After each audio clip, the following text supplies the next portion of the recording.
I have everybody's attention now? Burn it down! This is the In My House Pro Wrestling Podcast. Finally, The Rock has come back home. Scotty Villa brings you your new favorite pro wrestling podcast. There is nothing you could do that is more dangerous than wrestling CM Punk. He's got the latest in covering all of the major promotions in professional wrestling. Austin 316 says I just whipped your ass. Breaking news and hot topics, he's covering everything from Monday night till Sunday night's main event. I'm the hottest thing in professional wrestling. I'm Dr. Britt Baker. And we never forget to go old school. I was rowdy before rowdy was cool. From the golden era The irresistible force meeting the immovable object to the attitude era. And if you're not done with that, then he's got 2 words for you. To the revolution. It's about the 14 years it took me to go from undesirable to un-goddamn deniable. And everything in between. This is your pro wrestling podcast. This is In My House. Give me a hell yeah. Welcome to my house, baby, take control. Oh, welcome everyone to the In My House Pro Wrestling Podcast. It's Scotty Villa. It is the 92nd man himself, Monday Night Mike. Hello, hello. That's just us again this week, pal. That's right. It's an In My House Pro Wrestling Podcast Palooza. Because it just proves that putting Palooza on something makes it good. Oh, wait. Well, UK Tom will be back next week, I believe. Yeah, fuck UK Tom. Let it be known, this is week 2 without UK Tom. That's true. I don't show up for 2 episodes in a row. It is a bloodbath of my name. Just through the mud. Yeah. The listeners lose faith in me. I don't become the fan favorite I am when I'm missing weeks. Tom already, forgettable part of the podcast, apparently. According to Kyle. Yeah, and just not helping his case by not showing up for work 2 weeks in a row. That is true. Not helping him at all. No. So we're hoping he's back next week. He says he'll be back. He says maybe he doesn't show up, but Toyota Tom does. We don't We know. can only hope Toyota Tom revisits WrestlePalooza. Yeah, we're gonna have to circle back to the Palooza with Tom next week. Yeah, just to get his thoughts. I mean, it won't be a Palooza-filled episode like this one. Oh, this one's a Palooza. This one's oozing Palooza, bud. First, before we get into the Palooza, because we're going to talk a lot of Palooza. We're going to talk a lot of Palooza. Yeah. How are you? I'm good. Good. I'm good. I'm doing well. Nice. I mean, I watched WrestlePalooza live. You sure did. I did. Which is, not going to lie, for me, and I don't want to speak for Tom, but I think for him too, it's a fun experience that even if we're not in the same house watching the show, but we're all watching it live, the group chat's lit up, we're having a blast. Even when one of us is like, guys, I'm putting my phone down to really watch this match, that doesn't last long. No, God, no. No. And sometimes when I'm not watching it live, I do like the updates. Yeah. If I'm out doing something, yeah, go for it. Like Monday Night Raw. I don't even know why I'm watching the 90-second recap. I'm going to get directly to my phone every Monday. That's SmackDown is a little less just because of watching schedule. Yeah. But Monday Night Raw is a guarantee. I'm getting anywhere from 40 to 100 text messages in that group chat. Yep. Pulling the curtain back on this one. Yeah, Tom and I will, for the most part, watch Raw on Monday night, either live or on a bit of a delay. But you're one of those guys that's like, spoil everything. I don't care. I'll find out from you. If I don't find out from you, it's on the internet, so I'll find it out then. So I will be on Twitter so fast if Yeah. there's something like groundbreaking where it's just like, hey, this happened. I'm like, oh, well, WWE is pretty quick to put it on their Twitter the second it happens. Exactly. So that's kind of how it works with us on the pod here. But WrestlePalooza, we all watched it live. Yeah. I think we were all hyped for the show. Like, we were like, ooh, it's got a pretty solid card walking in. I mean, we all heard the show last week where you and I basically previewed the entire show throughout and we all made our picks. Huh? Woof, am I right? How'd you do? Not well. Not well. We're getting late in the year. Book of the Year cutoff is the last. Drifting away from me. Yeah. Further and further each premium live Actually, event. that's interesting. So Survivor Series is the last WWE pay-per-view of the year, which is November. Oh. There is a Saturday Night Main Event in December, though. Do we want to count that? Or What are we counting Raw matches at this point? I'm just saying. So Survivor Series is the cutoff? I would think if All right. that I look at as a PLE. Like I don't Yeah. think they're looking at Saturday Night Main Event Yeah. as Okay. a, All right. a premium live event that's on YouTube. Yeah. So That's fair. Okay, sounds good. I mean, maybe I should and try to get all the points back because Jesus, I should Christ. shut the fuck up because I'm doing pretty well this year. Oh, I think you're in a comfortable lead Yep. for Not too for bad. Booker not of the too Year. bad. UK Tom again, never going to win one. Fuck Nope. you, UK Tom. Way to show up for work.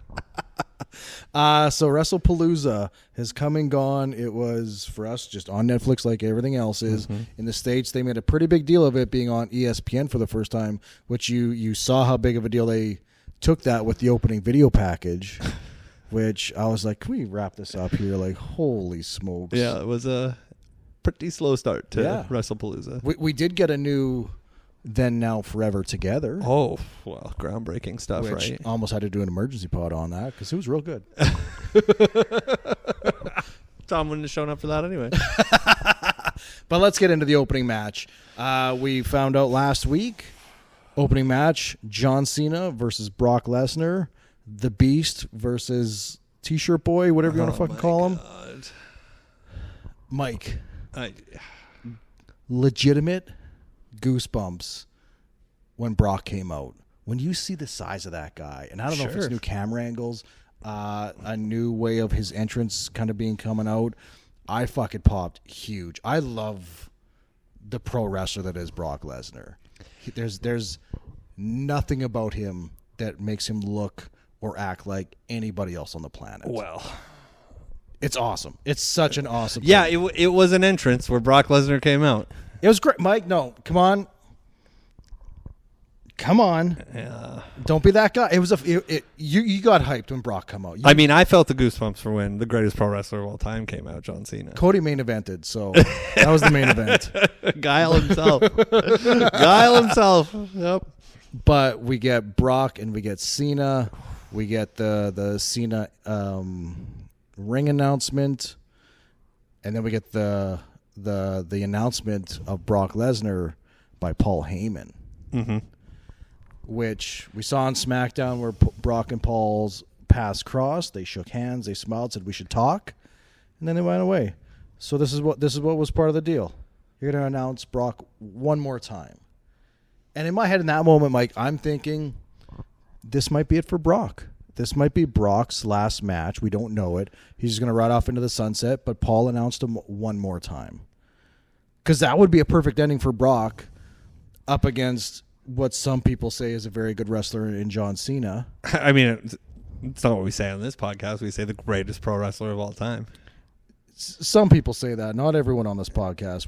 Yeah, it's 2 against 1, so it's like we speak for the podcast. You're outvoted, Yeah, clearly. I am outvoted on that. Yeah, but big I will time. never stop speaking. Well, it doesn't matter. Yeah, The In My House Pro Wrestling Podcast thinks John Cena is the greatest wrestler of all time. So, now, while I don't agree with that, the bell does ring. Yeah, sure. Yeah, it did. Mike, what happens once the bell rings? A whole lot of nothing, Scott. A whole lot of nothing. A brief trip to Suplex City, to be expected, because Brock Lesnar now shows up to just do those suplexes. Yep. And the F5. Yep. And he does those. Sure does. I mean, John Cena also showed up to work to hit the AA 3 times. No, he did more than that. He talks so fucking loud calling spots the entire goddamn time that we all heard it. In a match, you probably didn't need to call spots in. You No. probably you talked about that backstage, and that was good enough for what you saw. I'm going to state the obvious. Please do. I'm not a pro wrestler, never have been, never will be due to my physical condition because I'm fat and out of shape. There's a very good chance I'll never take a bump Okay. or learn the real inner workings of how to put together a pro wrestling match. Yeah. But we've seen shows like Unreal and all these things, so we do know some things that are exposed behind the business. I feel like those guys said, we'll call it in the ring. And then when they got in the ring, obviously they knew how to get to the finish and what the meat of the match was: suplexes, F5s, and attitude adjustments. But in between those spots, I don't think they were on the same page, because you could both see them talking blatantly to each other, and it takes me right out of it. If I'm at a movie theater watching a film and an actor says line, you're taking me out of the movie. Now, I don't think that's ever happened. Do you know why? Because it's a movie. And it's edited. But it's also not live. Have you ever seen Bret Hart talk that much in a match, or Shawn Michaels, Kurt Angle? No, you haven't. And you're giving this greatest of all time moniker to fucking Jorts Boy. Yeah, Jorts Boy is the greatest of all time. For years in his matches, blatantly. And there's no, in my opinion, there's nothing that clicks. There's no one in the back saying, can you get better at this so we don't see or hear you talking? They got, like, the death of kayfabe. It all comes back to that. No one cares. The average fan doesn't care. They don't. They really don't. But if you're bringing in new eyes to ESPN, and the first wrestler that some of these people that are maybe just checking out WWE for the first time on ESPN is Brock Lesnar, and they're going, that's the guy from the UFC. That's the guy that's in the lawsuit right now, because we all know. But then they watch this match with John Cena, and they're already skeptical as it is, because they're not wrestling fans. And then they're going, I can clearly see, they're talking to each other. Why am I watching this? Scott, those are the same people who have been saying wrestling is fake all of their lives. And John and Brock didn't do a good job of changing their opinion. They did a bad job. No one can. Scott. There are people. There are people. That one guy in his sweatpants that's still real to him, damn it, is the only person on the planet who is still... I'm sitting right here. I don't get as hurt by that as you do, and it's the fun nitpicking session of Scotty Villa on the show where John Cena is too loud. He is noticeably loud. I can't sit here and be like, no, he's not. That's a bold-faced lie. You can hear him clear as day. And there's so many cameras on you, dude. But it also doesn't hurt what was already not a good match. So this is my thing, Mike. Here, okay, all right, you got a thing. I love it a Brock. nitpick? No, I love Brock. I think we're in a bad era of Brock for when I think got the best beast. Like when Brock was really firing on all cylinders. Yep. Brock Lesnar can't be stopped. Like the beginning of Suplex City, bitch. Brock Lesnar, man, oh man. Yeah. Pretty much all of his interactions with Roman. Yeah, leading up to the match at SummerSlam with the tractor. Oh, how good of a match is that, though? Probably my favorite Brock match. Yeah, it's so much fun. Here's my other issue. Okay, I like that you're coming in hot on this. Brock Lesnar is, in my opinion, one of the best sellers in the business, and has been since the day he stepped in. For a guy that size, he sells his ass off to make everybody look good for when they finally knock him off his feet or get the upper hand. John's not a small boy, so I don't think it should take much to get Brock off of his feet and have Brock selling for him. Oh. You threw all that away to just do finishers and suplexes. Thank you. I was hoping that's where you were going to lead down this road. You're going to take 3 AAs, but then magically get up during the 5-knuckle shuffle like those did nothing to you. It's still wrestling, man. I know. Like, lay that out a bit. Sell the shock, right? Cena's, like, his face could do the work there. Brock could still lay down. All of that happened way too fast. And then it just turned into, here's some suplexes and here's fucking a dozen F5s. Yeah. Which we've talked about in previous weeks, the Cena retirement run, which you so hate. Hate it. I think, like, if we're going to look back on the Cena retirement run, maybe never on this show because you just won't have it. No, I actually said to a guy at work today, I think at some point before Survivor Series, we are going to have to do a full reflection of this year of John Cena. I can even do a little bit right now. I've already got a little bit right now based on this match. Oh yeah. Based on this match, and I will take partial blame for my opinion on it, or for my thought on it, because maybe it's because I looked at this retirement tour a different way. Because in the past, the perception for retirement tours is, sure, you're going to go out, have a great year, and do these great matches with guys you've worked with and people you haven't worked with. And then eventually you're going to put over somebody and you're going to go out on your shield and with your back on the mat, counting the lights. So there's this perception that John's going to be working with a lot of younger guys. He hasn't. No. Who's the only true babyface that's not named Cody Rhodes that he's put over? Really nobody, except you could maybe say Jey Uso in the Royal Rumble. See, and this is, I think, the issue I have is like the heel turn when it happened was like got me on the path of like this could be really awesome. I was with you. This could be really awesome. I think booking really fell off because they're like, God damn, like him as a heel just isn't going to work. If we were to be like, John came and he's like, I want to lay out my plan. Like, I'm going to come back. I'm going to do this run. You should have kept him Fruity Pebbles the entire time looking back on it. Agreed. Now, that could have got over heels. And that could have got Gunther over. That all these guys like Logan Paul probably could have got over here as that ultimate bad guy. That's what this should have been done with, right? You went for the shock and awe moment of someone, you know, again, their dick just getting demolished by the guy you never thought would. But then you had no follow-up to what was a great moment. They only went for, we're going to get eyes on this moment in social interaction here. Yep. And all of that fell off. Now, WWE has had a hot 12 months, in my opinion. They've had a great last year. So coming to WrestlePalooza, I think I should temper my own expectations that these shows are sometimes going to miss. Like they can't be perfect every time. This opener was proof that, they're definitely not there. I don't think Cena should have wrestled Brock. I don't think this match should have happened. If anything, you should have found a way to push the program. I think it's like honestly leading up to his end, because now we're done with Brock, and we talked last week like, hey, are they going to go again? Would it make sense for them to go again? At this point, why? Well, see, that's part of my just massive confusion with this whole retirement tour.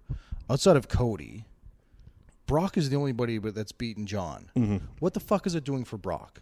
Brock's not a full-time guy. Brock's not in the title picture. And Brock beat him clean. Mm-hmm. It's not like he cheated. No.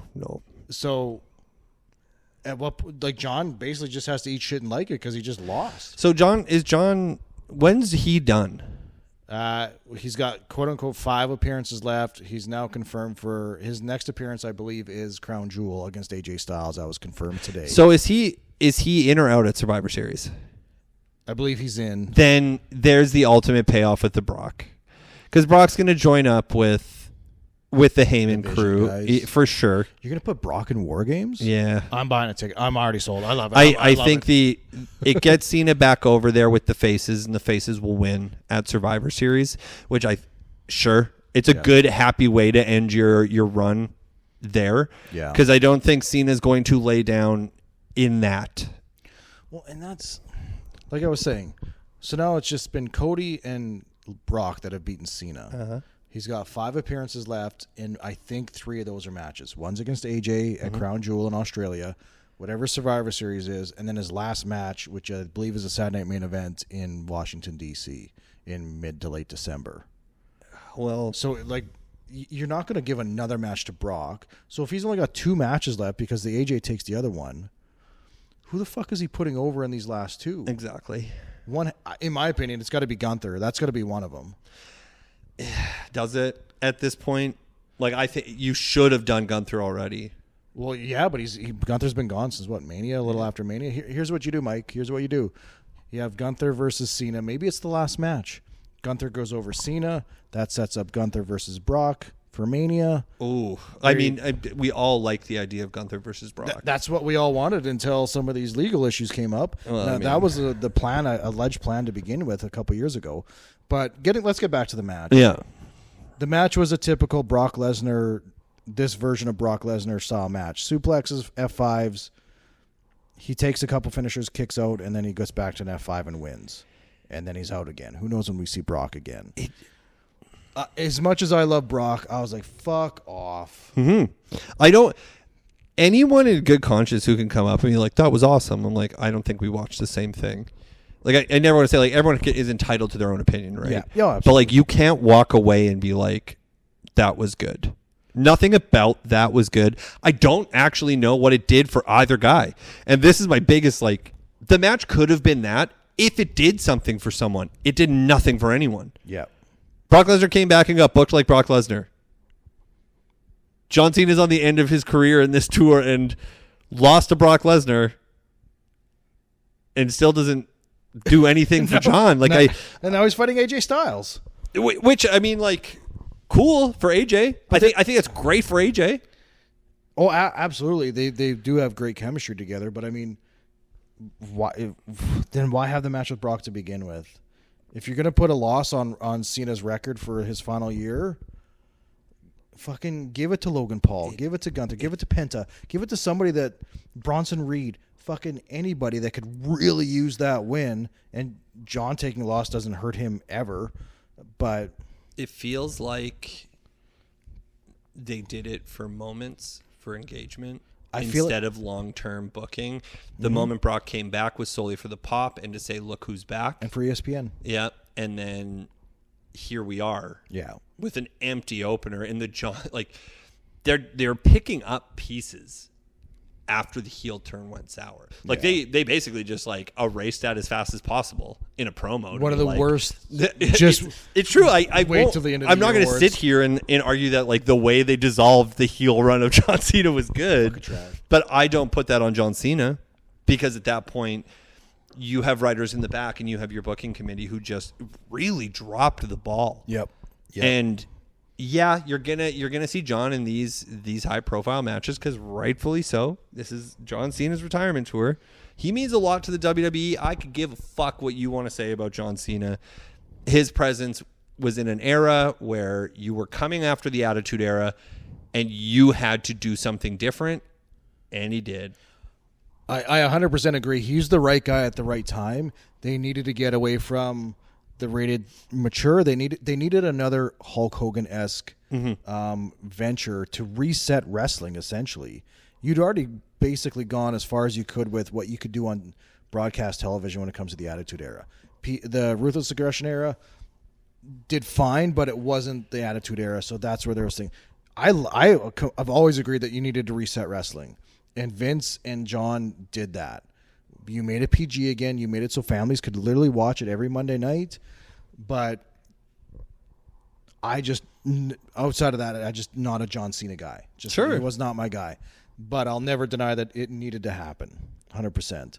I think it completely deserves to have this. It worked a billion times over. It even worked on Saturday at WrestlePalooza. Children were crying in the crowd when Brock murdered their hero. Just jerking off in the camera booth. They just loved that idea. Yeah, absolutely. And it's perfect. I loved it. John Cena came out with all those kids in his entrance.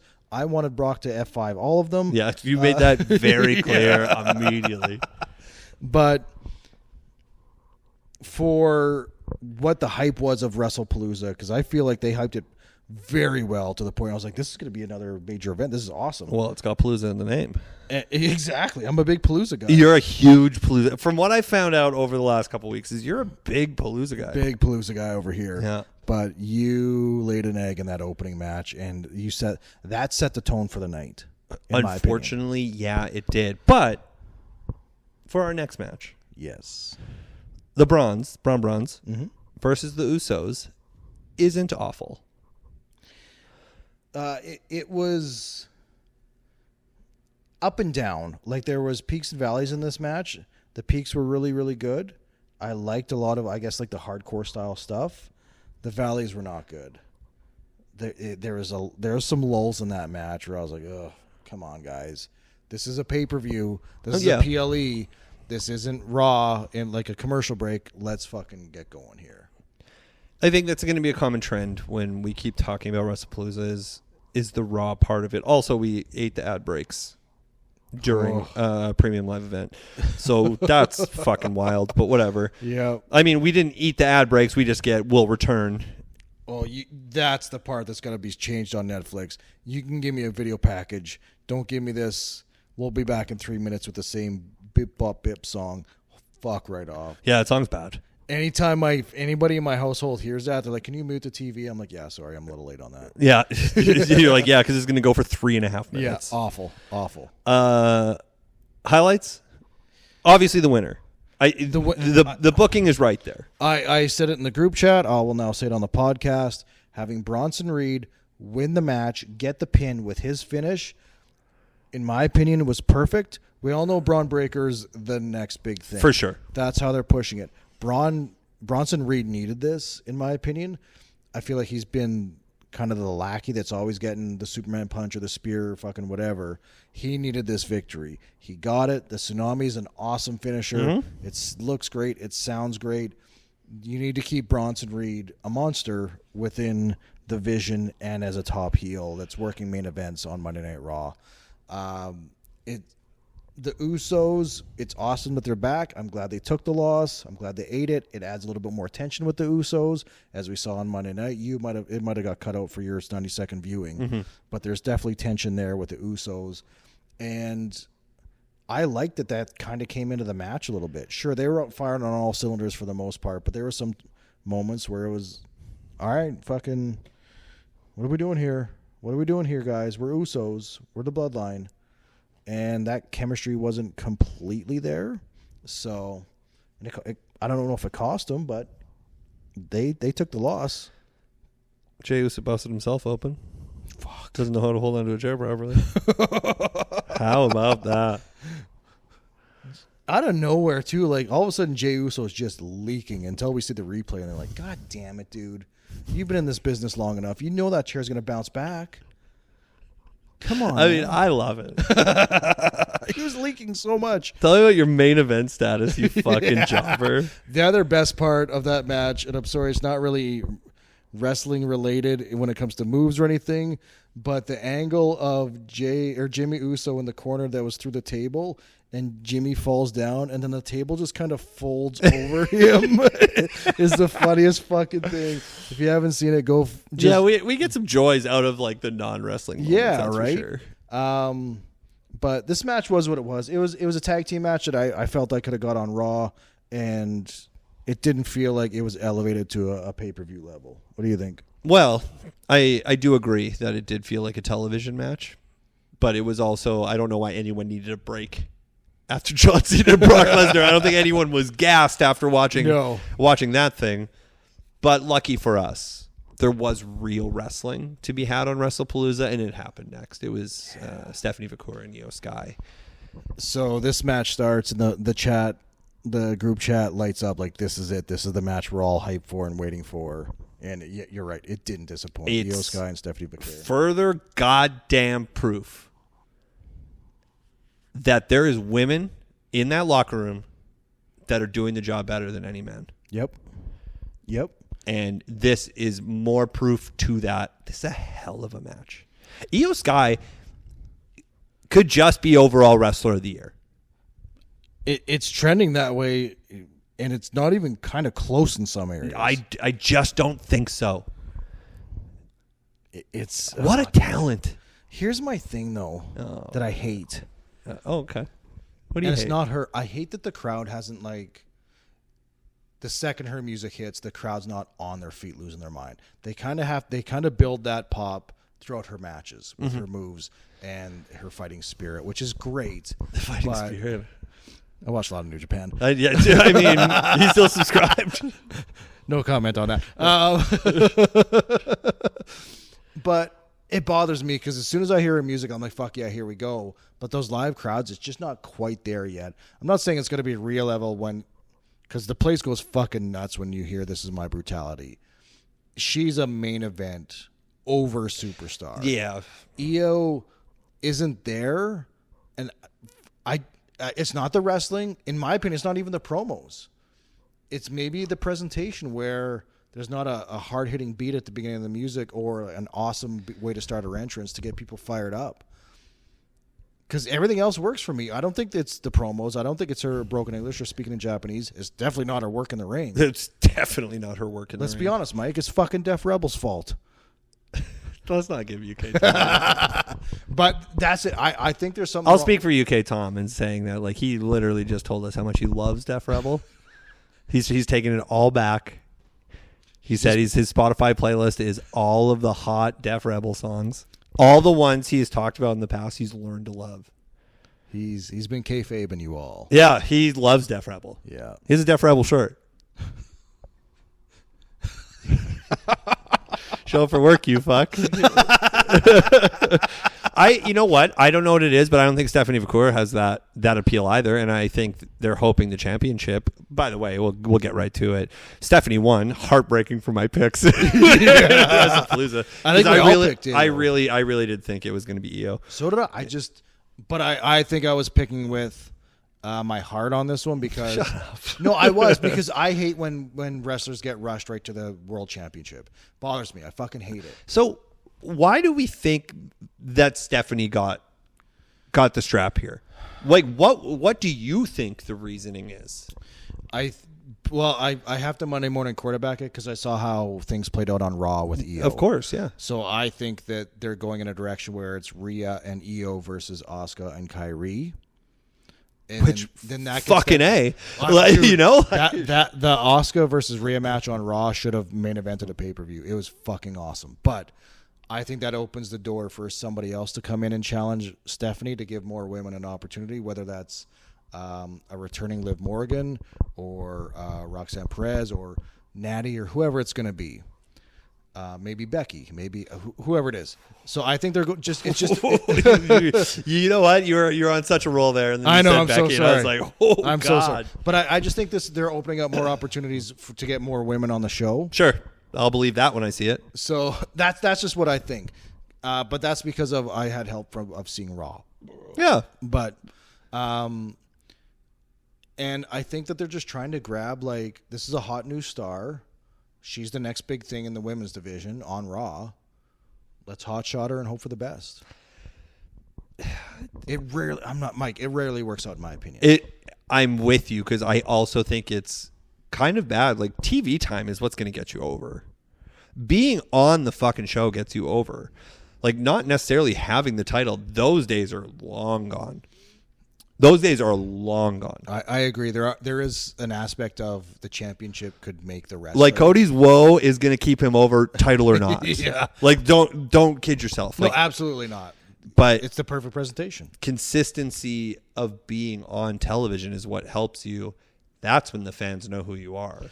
So I agree. So maybe this is a good opportunity for Stephanie to have matches on TV. Maybe she'll have like a bit of an open challenge kind of thing, or just be a fighting champion. The fighting spirit. I mentioned it earlier. Yeah, you did mention it. A big New Japan guy. Yeah, exactly. How could I forget 5 minutes ago?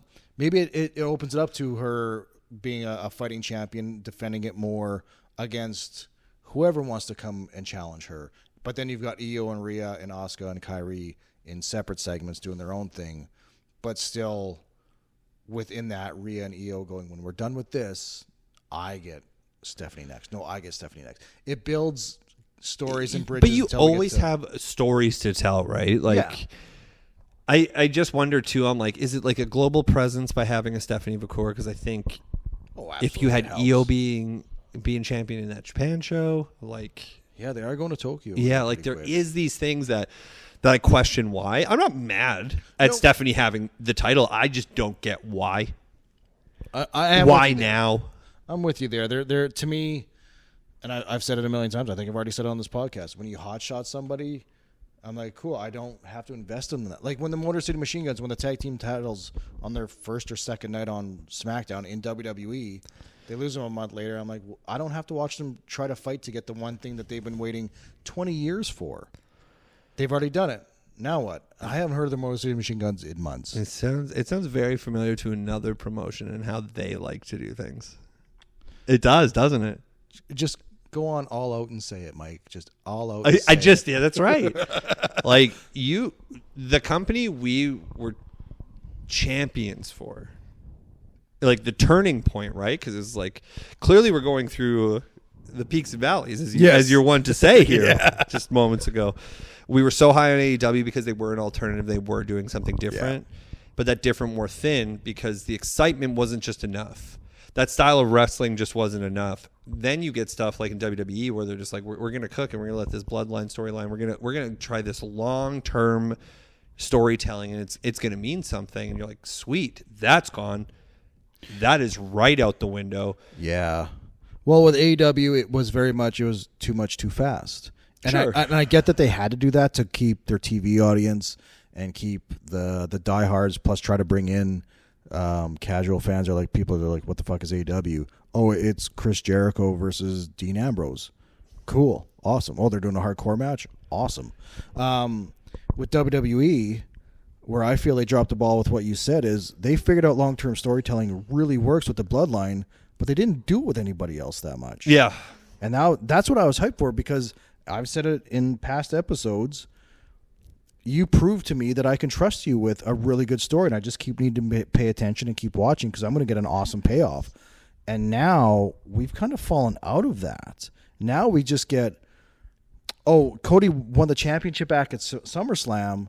Cool. Survivor Series is in November. He'll be in that too. He'll be at Saturday Night's Main Event. Not necessarily going to be on SmackDown or Raw each week, though. And I don't like that. It's, you know what? It wouldn't be as huge of a deal if there was other stories that could take in in that space. And it seems like their long-term approach right now is obviously, we'll get to it, is going to be Punk and Seth, and I mean Becky and AJ are kind of aside to that. They'll probably break off for their own singles match, which I think is in the cards, obviously. I'd hope so. But I think Punk and Seth is what they're banking on to be their long-term story, a la like the Bloodline. It feels that way, even though I'm fucking confused because we did think it wrapped up literally on the first Monday Night Raw on Netflix.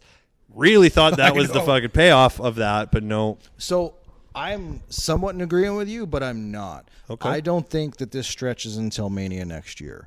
I think we get a finale this year in 2025 with Punk and Seth for now.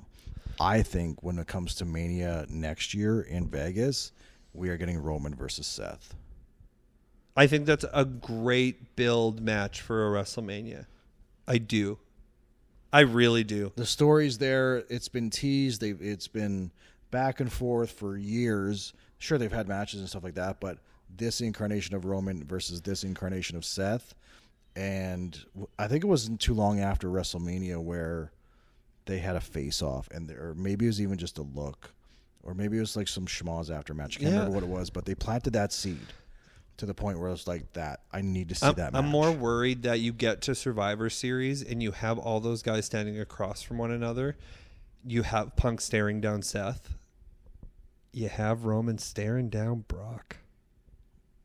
That's my worry because it looks better. It looks better for Roman Reigns, the OTC, to be staring at Brock.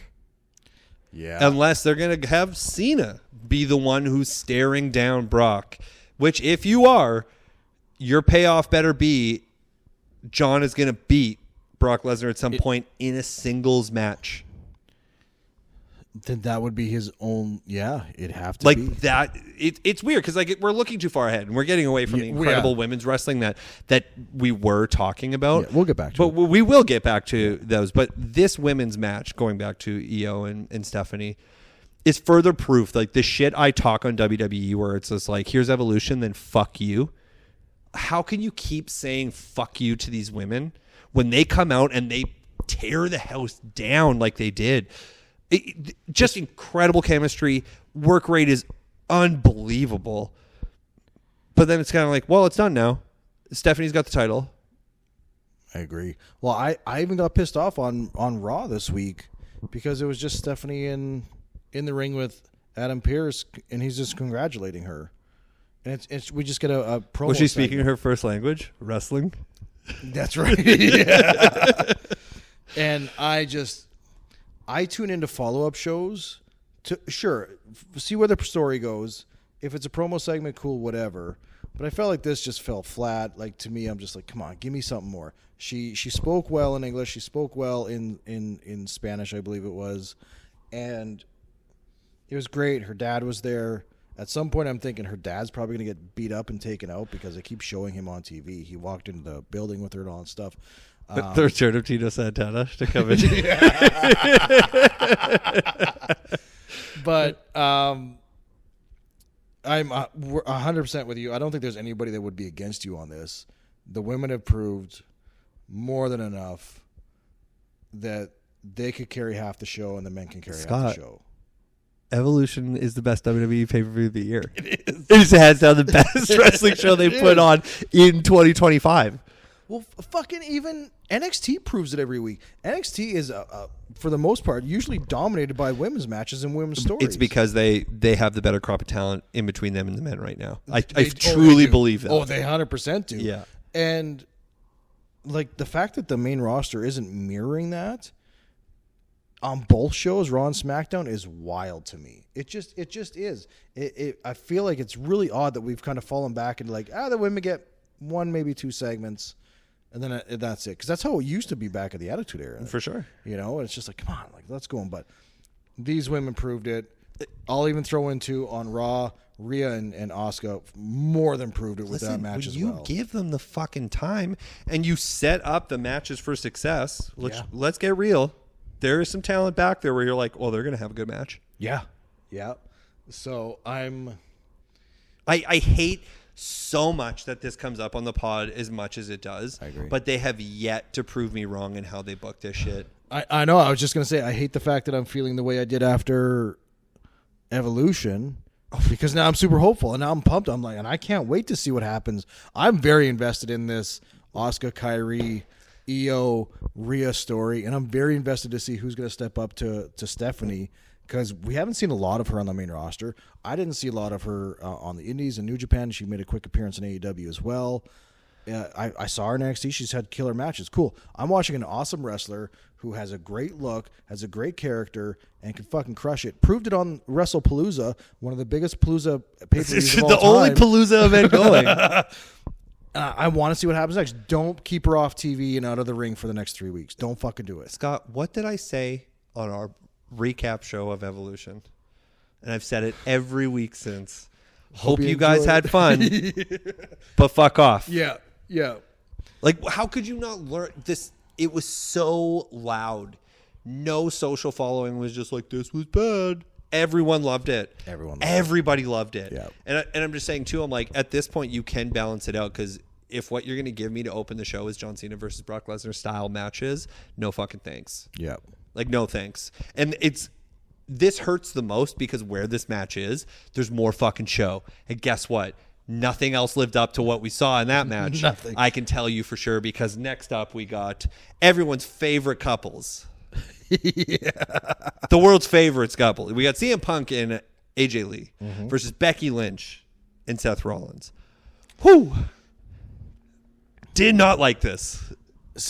Did not like this. I'm with Mike that I didn't like it. I didn't hate it. You, I think, have had the best take about this match. It's a house show match. Which is fucking wild when you're using this to sell ESPN subscriptions. To me, it was a house show match where they're out there having fun. They're doing their shticks. They're doing the whole, I want to face you first. And then they tag in, and the heels tag out. And they do that for fucking 10 minutes. And then they run around the ring. And they do the house show stuff that we've seen at house shows 100 times over, where it's just like, oh, this is fun. The kids are having a blast. The parents that are bringing their kids that don't really watch it, this is fun and cute. That's what we got. And I hate being this kind of fan, but I am. This is the whole point of having a fucking podcast. I know. Okay. If people want to say it's like, you guys are so negative. No, you fucking write them negative. You don't watch that match and be like, let me get all the fucking sunshine and rainbows out of that. There wasn't much of that. I'm not going to say this, and it's not the whole match. It's not every move in the match. It's not every sequence in the match. There's portions of this match where the physicality was soft as fuck. Oh, a lot of this match was soft as fuck. And when you've got the return of AJ Lee after 10 years, I will give a hint of grace. But there's 3 other people that have been wrestling for the last few years or fucking Scott? for 20 years straight. I love you. This company has a fucking performance center. The very same one they would send Logan Paul to work the paces of matches. I got no problem with you going ahead and going through the match at the PC. I have no fucking issue with that. I don't care. Go script the whole goddamn thing there. It will make for better television when it comes time, because this was messy. And just the idea that people are like, but AJ's back. She was awful. It showed that she was away for 10 fucking years. You can't sit there and be like, she still got it. I did not think that once. I didn't think And I it like was. AJ Lee. Yeah, I do too. I'm a fan of AJ Lee. This wasn't a wrestling match for AJ Lee though. This was a mixed tag where there's it's basically Young Bucks rules, let's be honest, where everyone's in the ring at the same time for a good chunks of time, sometimes 5 to 10 minutes at a time. This was, I think, like a half an hour with entrances. It was far too very long. There was too much of it that was soft, and Oh man, this match. it didn't come close to living up to the hype, in my opinion. It brought the show back down after the women just brought it way up. You got a piss break. Yeah. Like the stars in this match. This match became the piss break. It was a house show match. It's so unfortunate because it still makes me think that returns like this after such a lengthy amount of time, you proved it with Brock at the beginning of the show, and now AJ's in this match, they're just not firing on all cylinders. And sure, you could say it's like, well, Brock was facing John Cena. They're both in this parts of their career. Fuck you. You both signed up to go to work. You laced your boots just the same. Yeah. You should probably go to work. Yeah, there's a standard. There's a bar. And for me, this, like, going back to where, like, the storytelling of where we're at, especially with Punk and Seth, fucking did no favors for that. No. How do you book Punk and AJ to win this? Like, not only did I not like this match, but they fucking let CM Punk and AJ win solely because AJ's back. I think that is awful. I really, really think the heel should have fucking won here. So, quick side note, Mike picked Becky Well, and Seth to win this match. But even outside of that. We talked about it last week on this very show because this is the only show we have. Yeah. We talked about this. It's the only show worth listening to. The heels should have won. Yes. They should have won. It doesn't hurt AJ or Punk in the slightest At all. if they were to lose this match. But was it for the Palooza namesake? Like, I just can someone give me? if they lose. Yeah, can someone just help me understand why this win was the thing that needed to happen? I cater, or I throw it back to Vince's old saying, "We're here to put smiles on people's faces." And Mike, this is a guess, but it wouldn't surprise me one bit if the night after AJ returned on SmackDown, when the creative people and Hunter and all the people are sitting down for their next meeting, they got the reports. They said, "Hey, how was the female demographic after SmackDown? Did it pop?" And they go, "Yes, it did." Because did you hear the high-pitched cheers for AJ when Sure. she came out? Scott, Very high-pitched. They still would have been there, man. AJ Lee's not going anywhere. That musical hit, that reaction will be the same. You know why? How was it after that return? Like every return this company ever does. Tell me I'm wrong. I mean, there's not a lot of returns where the person comes back and loses. I feel like they're coming more often, and I hate it. And I hate it.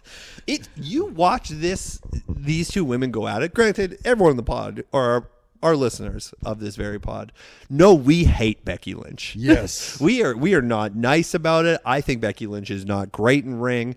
You know what, Becky? Good for you. You've done it. You have duped a generation of people. Yeah. You sure There are. was a time I think Becky Lynch was very talented, Yeah, but that WrestleMania talent pool 32. has gotten bigger and actually just more talented. Yep, absolutely. WrestleMania 32. She was. It's one of my favorite women's matches of all time. Absolutely. She was very good. She hasn't progressed, in my opinion, since. I think she's quite regressed, even before she went away and had a baby. I think she's been.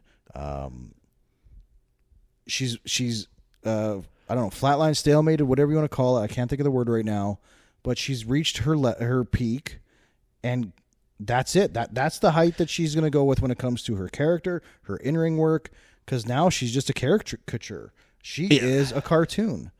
But you get to a point, and this is like the MO of WWE, right? Like Cody, I think of the same way, not in terms of like talent, right? Like I'll shit on Cody all day, but like he can still go if he needs to go in ring. Like I know that. I'll never admit that openly all the time, but for this argument, Becky has now been like, I've been here, I've done it, I deserve this. I deserve to now coast. And my name alone should do it. I think Charlotte is kind of in that spot too. I agree. Where it's just like, why do I have to put my foot on the gas? I've put my foot on the gas. I can now go into cruise control, earn my money, and work as safe as any of those guys who did it before me. Well, and get that paper. I'm all for it. But when I'm the viewing audience now and I know who's in the back, not fucking working, it kills me. I agree. It kills me on these shows. And yes, you know why this match happened. Of course it's going to happen. It's great looking on a poster. The internet will love it. But everyone, come on. Agree with me this once. That this wasn't good. This isn't good enough to be on a show with Palooza in the name. There's no Palooza in this match. And I'm going to double down on this. And I'm going to, when that match is done, we all talked about it on the group chat. We talked about this didn't live up to the hype. It wasn't good. It was soft. It wasn't good. In my mind, and I don't think I put this out there in the group chat, I was like, I'm going to see what the follow-up is on Raw. And just see what it is. Guess who wasn't on Raw at all? CM Punk and AJ Lee were nowhere to be found. No. We didn't get any type of like pre-taped video of them, nothing. We got a video package of the match. And that was it. Seth and Becky have moved on. Seth's moved on to Cody, and Becky is trying to find a way to help Seth or something like that. Whatever the fuck she's doing. I don't pay attention when she talks. Fuck her. There's no Punk, no AJ on Raw. What are you doing? You're blowing it. You're absolutely fucking blowing it right now. But the match is soft. Soft as fuck. It was a house show match. Should have never been on anything that involves a Palooza, and I hope it never is on anything that involves a Palooza ever again. I hope there's never a Palooza ever again. Before we get to the main event, did we miss this one part when The Undertaker came out? It's right before the main event. Okay. That happens right before the main event. Okay, let's get into that real quick. Mike. After another 5-minute commercial break, and then follow that up with like 3 minutes of video packages. Could you edit in the Netflix audio song right here, like the break song, just so people know? After you got this, I'll try. And we're back. No, that's a hard grab. But everyone, I think, knows what we're talking about. We hear the gong. The gong hits, which means less than ever to me. Yeah, lights go out. The lights go out, and the crowd didn't pop. The crowd seemed very confused. Yeah. And then the American Badass is there. Exactly. The highly recognizable Kid Rock's voice rocks the Indianapolis Dome or wherever the fuck they're at. Blew the Palooza right out of that place. Yeah. Undertaker comes out on his motorcycle and randomly. Can we talk before? Like, Undertaker's gig is so goddamn sweet. If there's a guy who's earned to just rip around on his chopper to come say a few words, it's that guy. It's like, I'm not mad that happened, but like, god damn. So he takes a lap around the ring, but the camera keeps catching Stephanie McMahon just appearing in the crowd like a spooky ghost. Just Stephanie's there and she's clapping harder than she's ever clapped and before. We're all thinking like Tombstoner. Yeah, right. And so whatever, so take her part. We all saw why am I explaining this? Everyone that's listening to this fucking show. Yeah, if you were looking for us to give you the full play-by-play on a Wednesday of a show that happened on Saturday, Jesus Christ. Sorry about that. We all know what happened. Taker stops, hops the barrier, sits down with Steph. He announces that they're going to be inducting Stephanie into the Hall of Fame next year, and she cries. She's got tears coming down off of her face, onto her chest, tears everywhere. It was a nice surprise. Nice surprise because last year they tricked Triple H to get him inducted. They tricked announcing it to him, so now they've done that to Stephanie. They're now setting a precedent for all of these moving forward. Yeah, anybody that's a McMahon, they're not going to find out. It's going to be in a weird a weird way of. Vince will find out in the courtroom. Yeah. Oh man, if Mr. McMahon, if you can approach the bench, please. but it's JBL.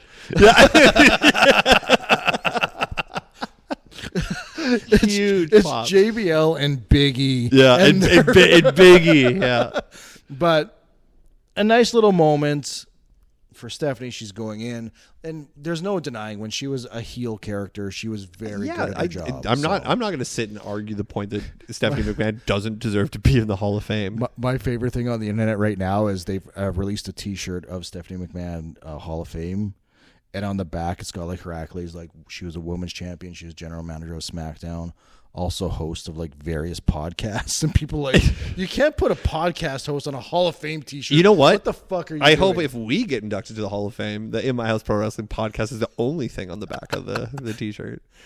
I don't know. I've got some pretty other. You have big claims to zero fame. accolades.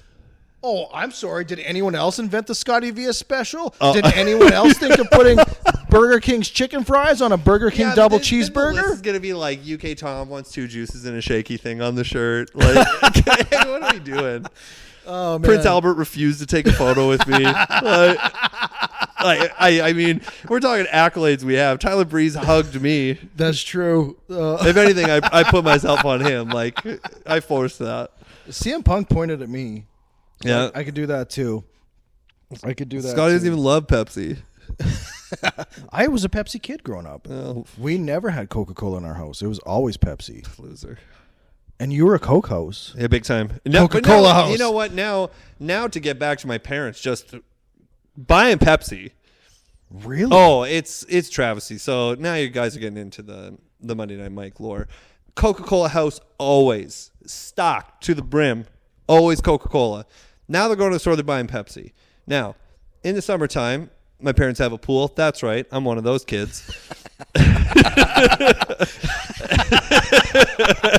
Sorry, poor people. Yeah. Fuck you, pores. Thanks for listening. Yeah. My uncle enjoys Pepsi. And my brother-in-law, also a Pepsi drinker. He's a Pepsi Max guy. He's like UK Tom. All right. They're Pepsi Max guys. Yeah. Nonetheless, they're buying Pepsi. And I always vocal about this. Mm-hmm. So hard done by. My parents have a pool. I'm like, what the fuck is this? Well, it was Pepsi. I'm like, well, I understand that's Pepsi. I could see. But why Pepsi? And they're just like, well, and my dad, he's smart. He's like, it's on sale. He handles it. He's like, well, Pepsi's on sale. Pepsi is trash in comparison. It's not. I'm a big Pepsi Coke Which is guy. wild. 7-Up or Sprite. This pod's gonna get fun. Like, this is why we always should do this in person. This pod's getting close to yeah, state congratulations, rad Stephanie territories. McMahon. But there's bigger things at hand here. As if Scotty Vio likes 7-Up or Sprite more. Answer the question. Well, tell the people what's better. All right, in current day, Sprite. This is only what I don't care what you were drinking at 6 years old. There's products you were drinking at 6 years You old were just saying I grew up drinking Coca-Cola, so we in a house that still actively bought Coca-Cola until this goddamn recent thing of just like, we're bringing in Pepsi. Sounds like you got Pepsi now. I was an adult man, the same age drinking Coca-Cola there. This didn't happen over 20 years ago. If 7-Up hadn't changed the recipe, it'd be 7-Up all day long. I fucking love 7-Up. I have not seen you drink 7-Up once in life. Because it's gross now. So, yeah, I'm a Sprite. You're a Sprite guy. I know you're a Sprite guy. I know. I Right? knew the answer before you even said it. I could have answered for you. But if I had to choose a dark pop, it's Pepsi all day. You're never choosing a dark pop. I don't, because I get migraines from the caramel. Just an absolute pussy. Just unbelievable. But I love. We were a Pepsi family. I'm not saying I will never say Coke is gross. Coke is very good. I love your mother. Yep. It's no secret. Yep. She just a wonderful woman. Yep. Does this hurt my view of her? Not as much as you'd think, but like a little bit. Well, you know what? All the heat can go on my dad. My mom's not a big soda pop. Well, drinker. then that makes me feel better. that makes me feel so much better. My dad, it was always, Dad would come home. My dad's a truck driver, so when he came home like one weekend a month, us kids, me being the fat one, I was like, where are those bottles of pop, Dad? And he'd have like a couple half drank 2 liters of Pepsi. usually they were flat, and I just go to town and I'd fucking crush them before my brothers would get to them, and then my dad would get real mad. I gotta go buy more Pepsi. It was just always Pepsi. It was never Coca-Cola. Yeah, that's wild. Never Coca-Cola. But every now and then I would, like when I was a older kid, I guess, and mom would give me $5, go to the store. Every now and then I'd switch it up and get a Coke. It'd only last for like that Coke, and then I'd right back to Pepsi. Right back, okay. But you did experiment. Oh, absolutely. Yeah. When it came to soda pops and snacks, my physical form will show you that I've experimented quite a bit. So, Hashtag stay around. Hashtag stay around. Listeners, just be ready because this conversation may come back sooner than you think. Yeah, but I mean, congratulations, Stephanie. It's not a shock that Stephanie McMahon of the McMahon family is going to go in. I think the only shock is that the announcement's coming now when usually announcements come in like February or March. But it's a Palooza, man. Tell me why it happened here. It's a Palooza. You need a big special event at WrestlePalooza. It's it's a Palooza, baby. But it's a Palooza, baby. So let's get to our main event. Yeah, let's hear you talk about this main event. You know what? I came in a little negative about this main event. I don't hate this main event. I don't at all. You know why? Because it makes me look and be like, man, Cody Rhodes, face of the company. He's going to be for a while. I've come to terms. The shit talk I will have, no matter what, will be there. He is the face of the company. Yeah. Man, how about Drew McIntyre? McIntyre should be a mega fucking star. He should be a champion 10 times over. He should be. And I'm with you. This match was good. And even though UK Tom's not on the podcast last week or this week, thanks for showing up. Yeah, appreciate it. He has said that he hated the fact that this match is even happening because, one, he knew Cody wasn't going to lose. Of course. And it's just Drew taking another loss. And I agree with him. Drew McIntyre has already done the jobs. He and they said it on TV. Drew McIntyre led that company through COVID. He was the face of WWE. He was the champion throughout COVID. Yes. He did a great job. And then as soon as the crowd comes back, it's all about Roman, which I get. I'm not saying that that's the wrong decision.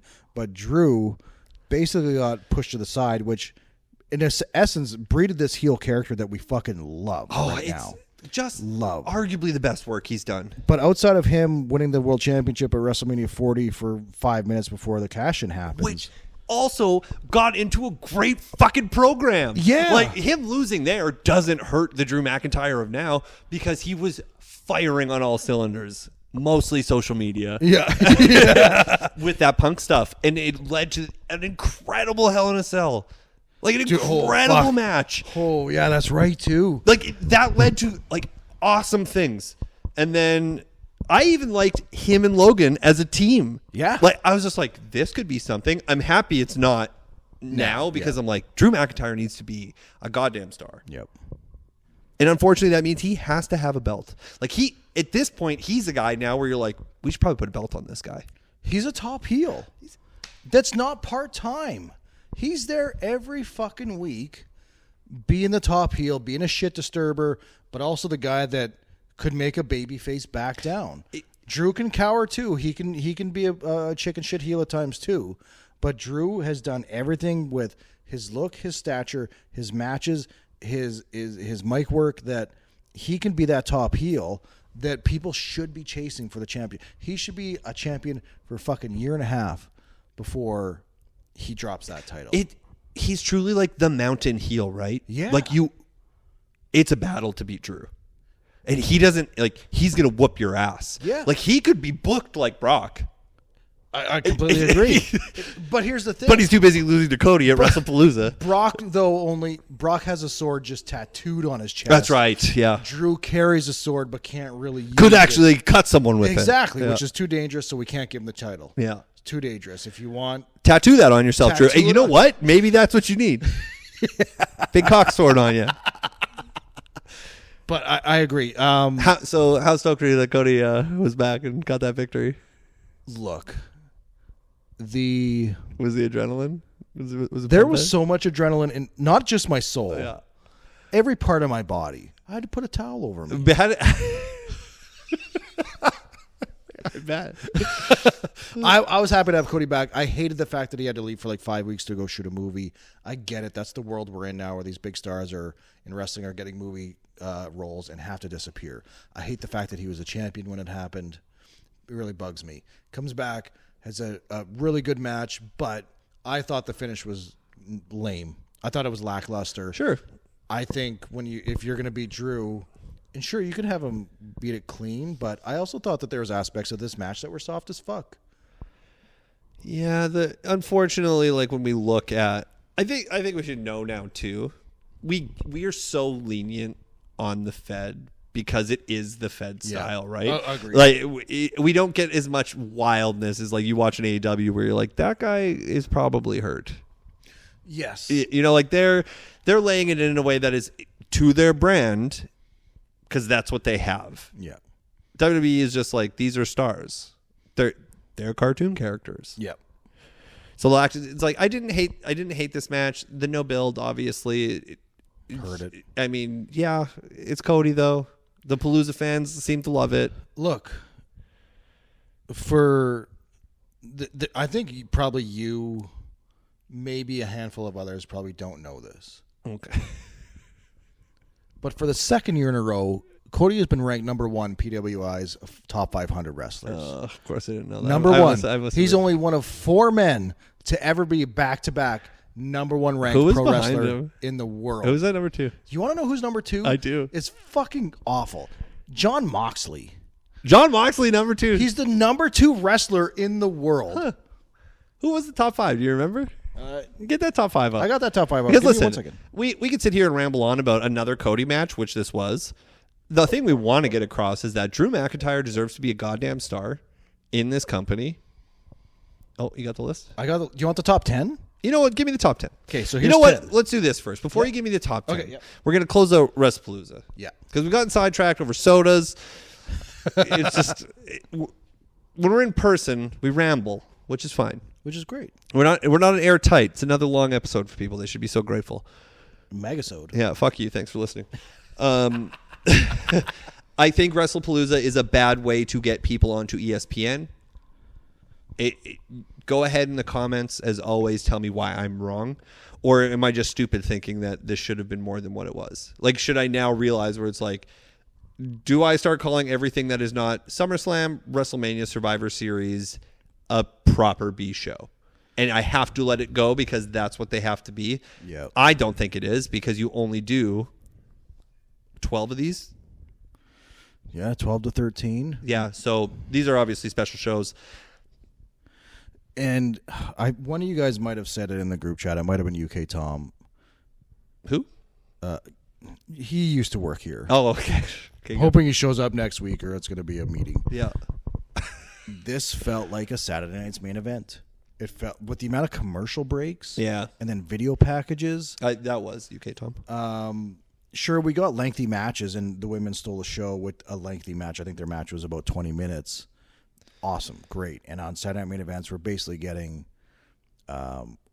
very old school matches where you have the match, one finisher, and it's done and out. Quick TV matches. Yeah, we could be in this era where you're right. The big 4 matter. Rumble, Mania, SummerSlam. Then do more to drive stories to those events. Like if two of the 4 main events are 2 nights now. Yeah. You know? So there are stories there. Some of them aren't well thought out and they have to be a little bit rushed, but eventually they just be like, well, we're just going to fill it. We got to fill 2 nights. Rumble, I'm sure, is going to eventually go 2 nights eventually. It's the only one that makes sense to go 2 nights because two Rumble matches. Yeah. You know? But yeah, the Palooza was actually ESPN spoiled my rating for it. It's a C. And the only reason it's a C and a passing grade is because of the women's match. Yeah. If that match, thing is, it's a 5 out of 10. Yeah, because of that women's match. Yep. If this match didn't deliver like it did, I would be giving it a failing grade. I would be getting a D or a D plus. And that's it. Look, it's really hard for me to say I'm gonna give it the D when Cody's on the card. Yeah, well. Because it just maybe that just shows too, like, because again, like both Cody and Drew aren't terrible. Like that match isn't terrible. It's a good match. It's a good match. Just like you could have accomplished that on one of your weekly TV shows, which Look. I don't watch. That's true.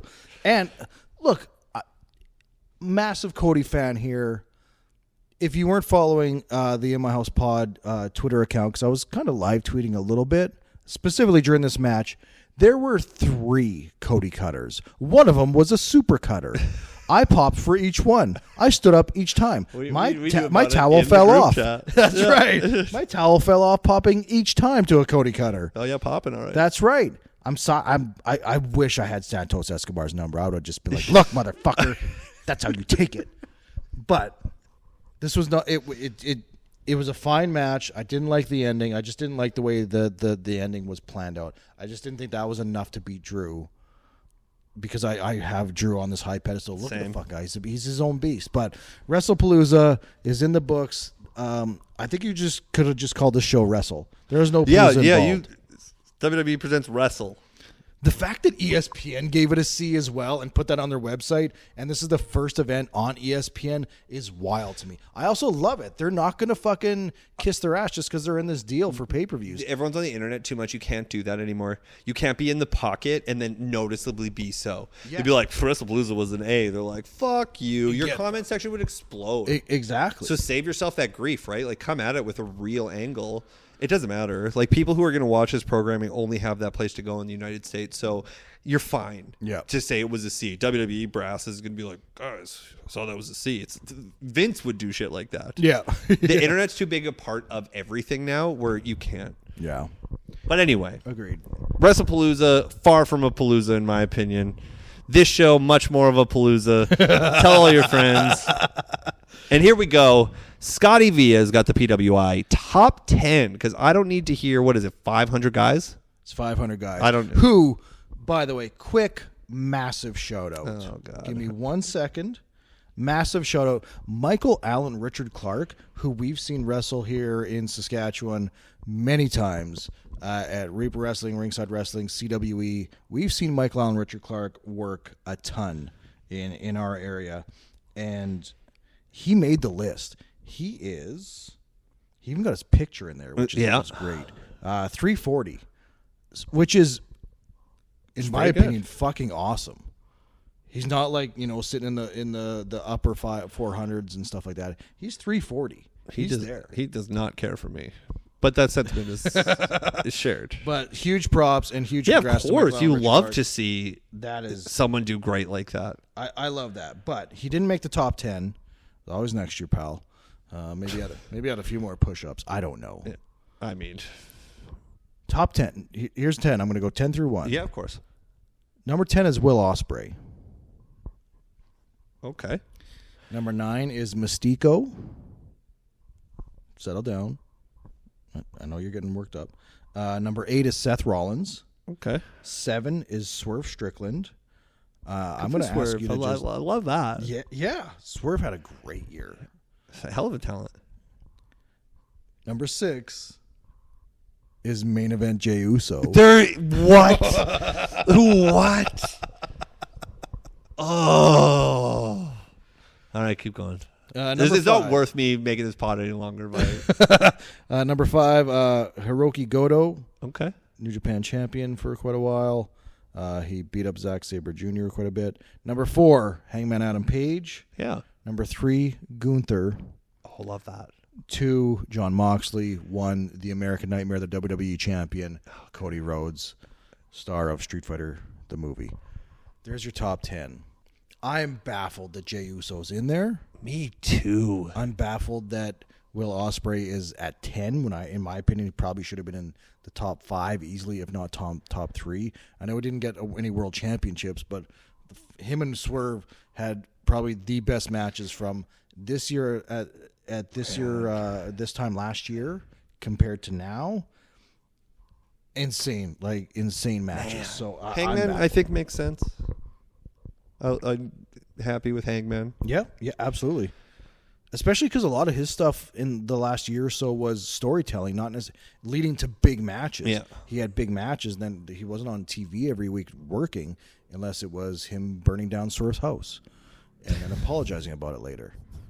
I didn't mean it. It burnt down my house. That's one of my favorite AEW stories is Swerve versus Hangman. Yep. Even back to like where they get on a respect level because great work. But Jey Uso being in there,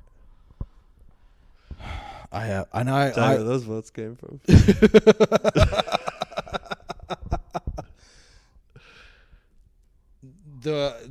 I think I agree that I like that they experimented. They're gonna go, you know what? We're gonna push Jay as a singles guy. We're gonna have him win. We saw it on WWE Unreal on Netflix. We're gonna strap the rocket to you, Jay. You're winning the Rumble.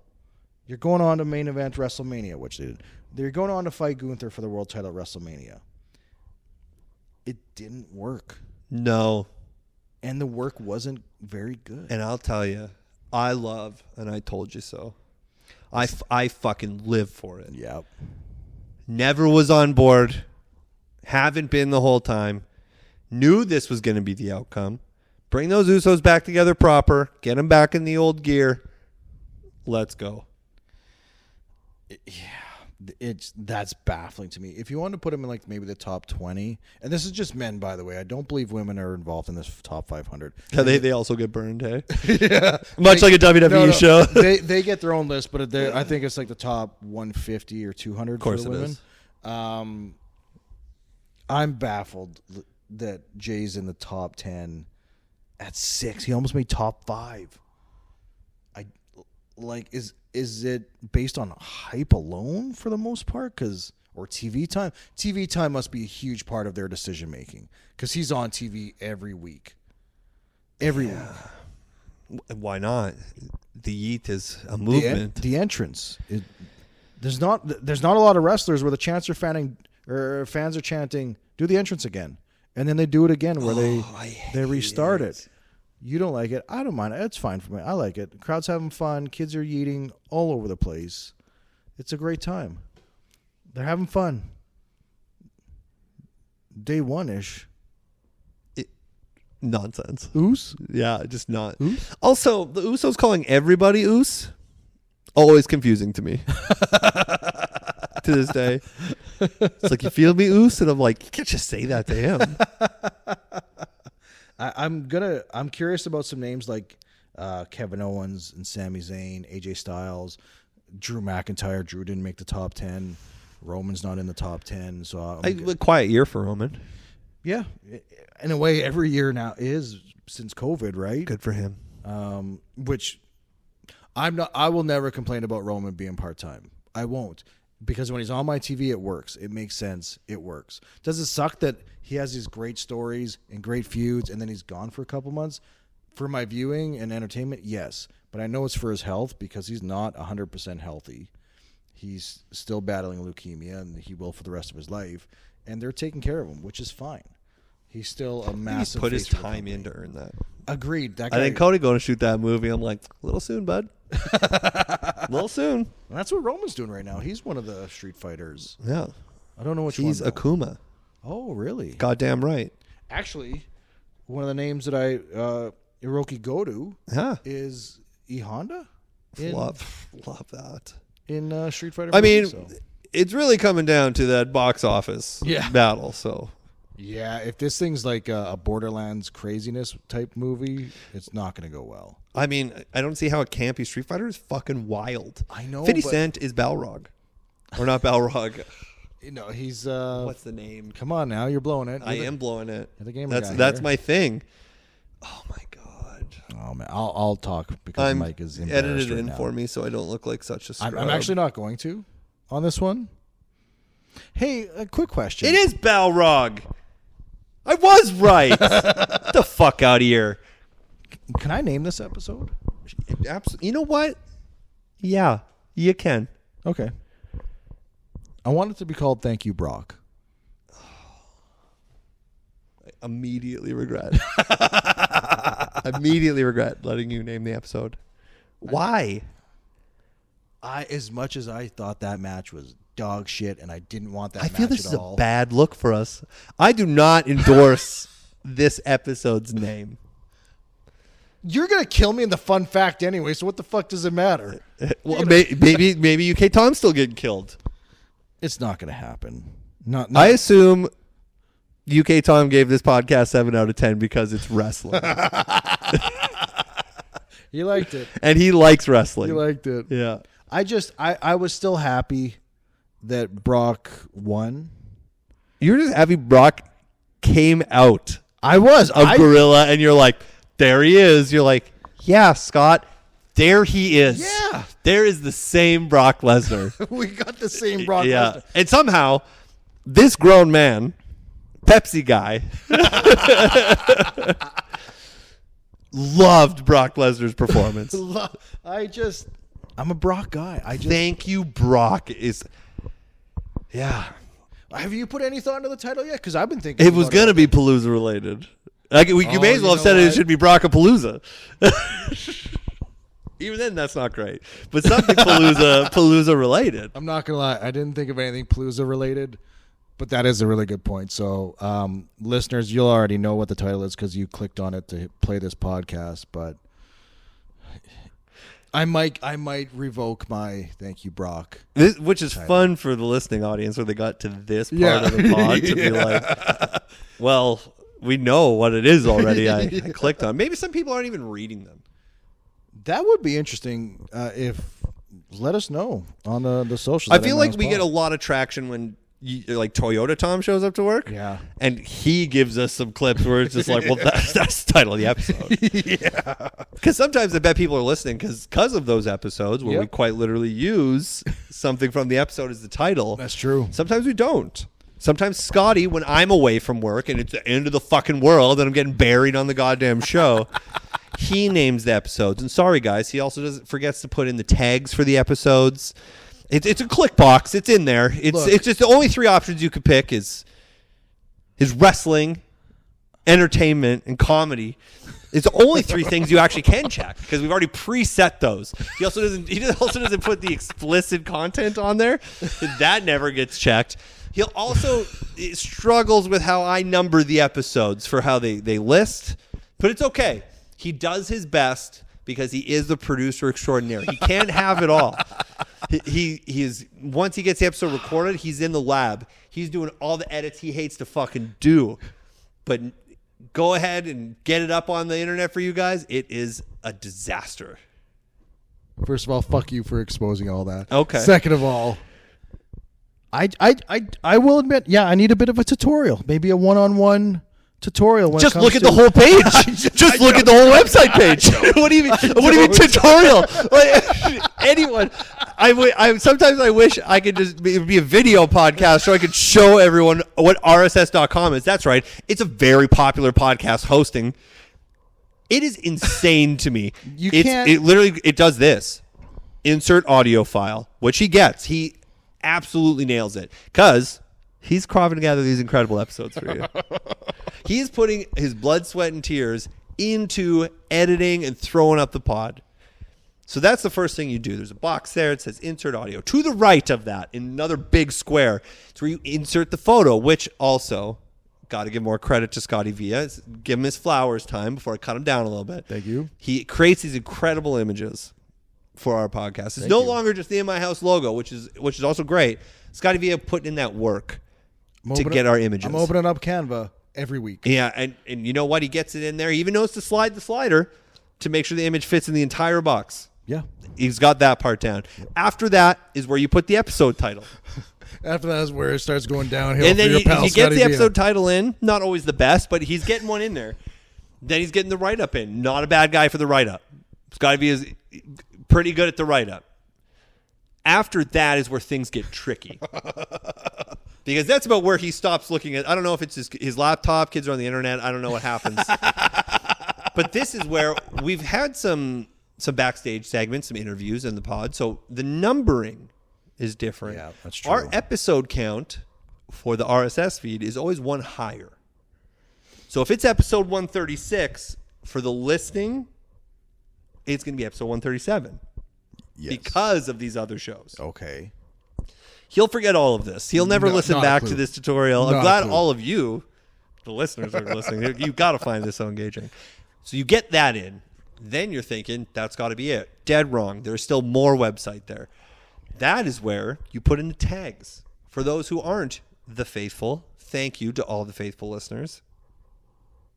You put in stuff that there's 3 things. They've already been preset because they preset them when we got the RSS. Then they should already be connected to. Listen, you click on the box and there's 3 options: entertainment, comedy, wrestling. Click, click, click.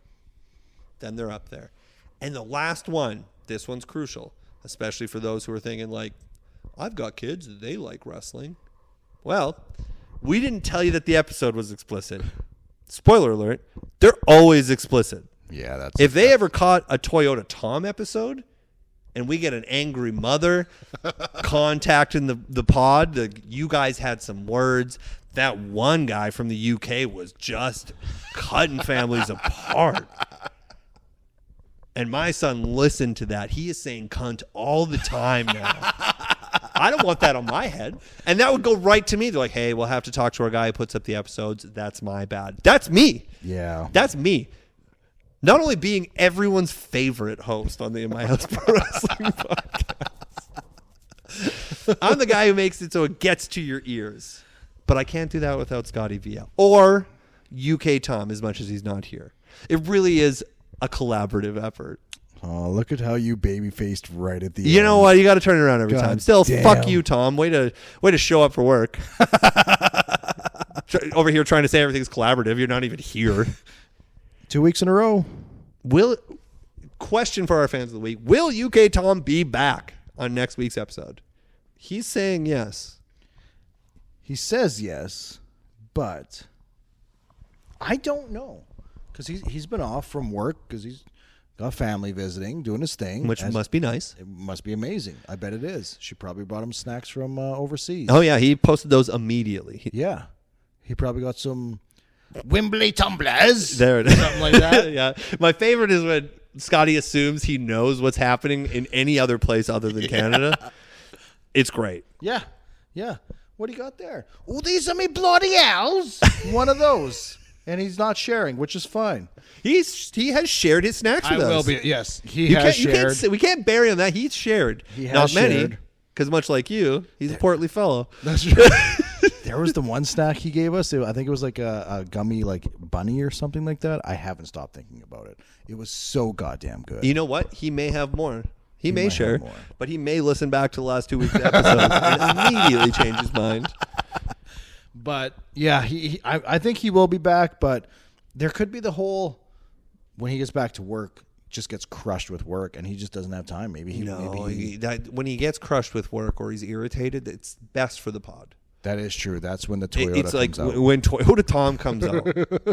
Everyone, like, people, you got to love it. If you don't get Toyota Tom episodes, you'd be like, what happened to this show? Like, You're missing out. he is a force to be reckoned with. Yeah. Like, I thought I was the sole reason we would never get interviews with. We get interviews, and we thank everyone there. Yeah, because you know who I am. You obviously know who Scotty is, and you know UK Tom. Yep. If we ever have a shot at getting anyone from the Fed, that list is very, very small. Or I won't be allowed. By the way things are going, it's just going to be Drew McIntyre. Yeah, Drew McIntyre. He's universally loved. You'd get to interview Cody. Absolutely. Absolutely. Give me my Wheatley vodka and a tracksuit. Finn Balor's out. I love Finn, but he's taken a lot of shots on this pod, so he's out. At least 50 episodes Yeah, of being called absolutely. a fucking loser. Becky, another Irishman, will never join this podcast. No. All 3 of us don't like Which it. means Seth probably wouldn't do Seth's the pod. out, and that's fine, as he should be. He's I mean, I don't think that's fair. standing up for his woman. I yeah. didn't say you were bad. Your wife is, I got the issues with. Yeah, and... Well, no, I've said some shit about Seth. Tony Khan would never do the show. He's not coming on the show. No. Not one bit. You know what? Rhea Ripley 100% would come on the show. Yeah, I think so too. I think Io Sky would 100% come on the show. Yeah. Asuka? I don't think... Yeah. I don't think that never a negative thing about Asuka. No. I think majority of the women's roster would come on the show I because think they're the big killing one it. is, would Triple H come on this show? Yeah, I think he would.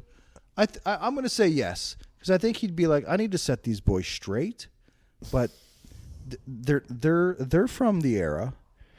They've got some attitude. They saw what we did. Mostly attitude. Yeah. The shit we talk Yeah. Which also, do you think people listening, you listeners tell us, is it too much shit talk? Because I won't stop it. I'm just curious if you're listening to the pod for like hard-hitting news or facts, because you've got the internet. Yeah. And we're not just going to regurgitate news stories that our friends who also don't like us, the John Ross or the Ross Sapps of the world and the Dave Meltzers. You know, there was a time I think Uncle Dave would have done the show. Ooh, that didn't last long, though. No. Not long. But there was a time. There was a bit of a time. There was a time I think that could have happened. You were a big Uncle Dave guy for a little bit there. Yeah. You brought him up quite a bit. Yeah. Yeah, and Mike's right. We're not dirt sheets. We're just fans reacting into a microphone instead of doing it just without microphones. I'm actually stoked if you think I know nothing.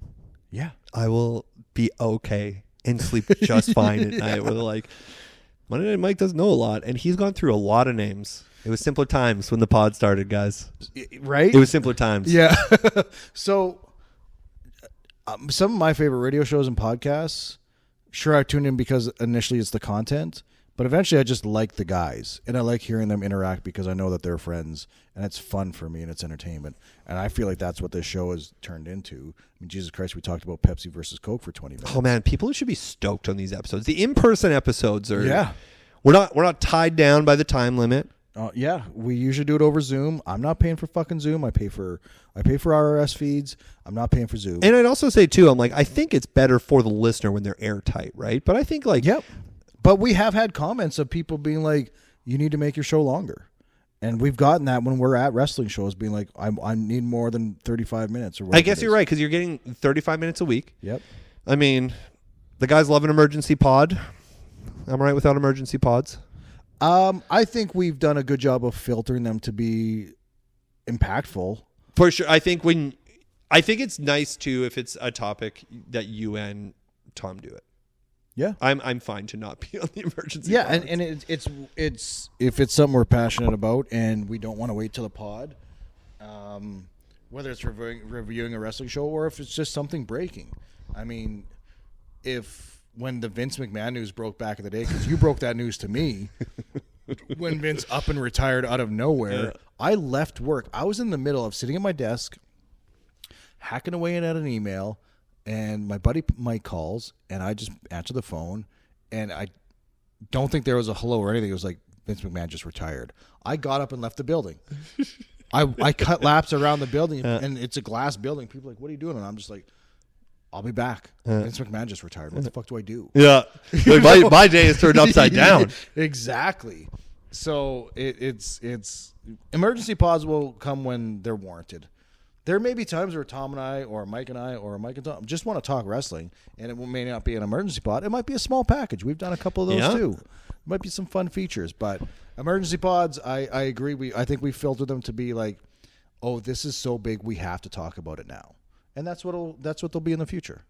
Now, to end this Palooza of a show, it's 2 weeks. You know what? We turned WrestlePalooza into a 2-week affair. Yeah, you're welcome. But of course, there's people we always have to thank.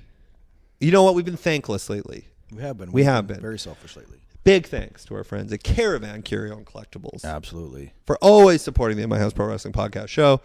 You can check them out here in Regina, Saskatchewan. If I knew the address, I'd tell them. Obviously, you all have a phone or some kind of device to listen to this show on. Caravan Curio Collectibles. Check them out. Bunch of awesome stuff in there. Great people who own it. Locally owned business. Including wrestling stuff. They have a whole wrestling section of figures, shirts, old magazines, masks. It's fucking awesome. Yeah. So, Caravan with a K. Just Google it. If you follow us on any of the socials, especially on Instagram, I'm usually resharing their stuff because it's awesome. So, yeah, massive shout out to Caravan. And I know big shouts out, obviously, to Reaper Wrestling, CWE, and, of course, Ringside Wrestling. Yep. Always showing love. Absolutely. And, as always, thank you, the listener. Fuck you. This has been the In My House Pro Wrestling Podcast. Welcome to my house. Play that music too loud.